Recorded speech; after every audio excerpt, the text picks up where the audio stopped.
Salutare și bine v-am găsit! Astăzi vreau să fac iar un slime, să văd dacă o să-mi iese. Băgați șampon, zahăr și cam atât. Băgați șampon, băgați zahăr și cam atât. După ce ați băgat șampon în farfurie sau în ce băgați voi,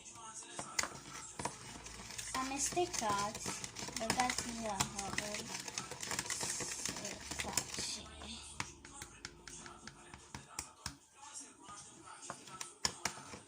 Așa, nu s-a descărcat și telefonul. Amestecați.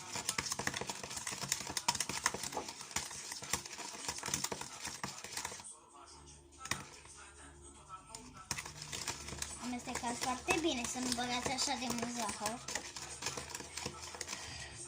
Nu iese apă ăsta, dar trebuie să-l ții o zi în frigider. Așa am văzut eu pe YouTube. Da. Să vedem dacă o să ne iese și nouă. Uitați. Nu e apă. Zici că e un fel de slime, dar numai că e așa de moale. Așa. Să nu mai băgați zahăr, de rog, fiindcă o să se strice, dar trebuie să amestecați ca să poată să facă amestecați. Așa.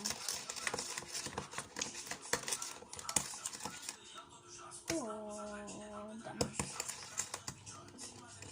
Cred că slime-ul o să se facă mâine, fiindcă e noapte afară.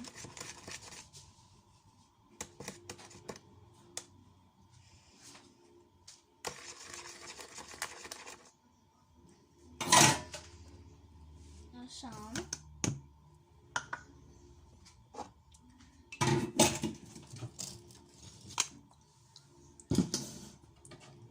Băgați astea la loc, toate.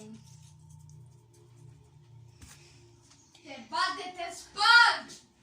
Te bat! Așa, și acum băgăm în frigider. Băgați-l în frigider pentru mâine, deci pa! Revin la partea a doua să vedem ce s-a făcut.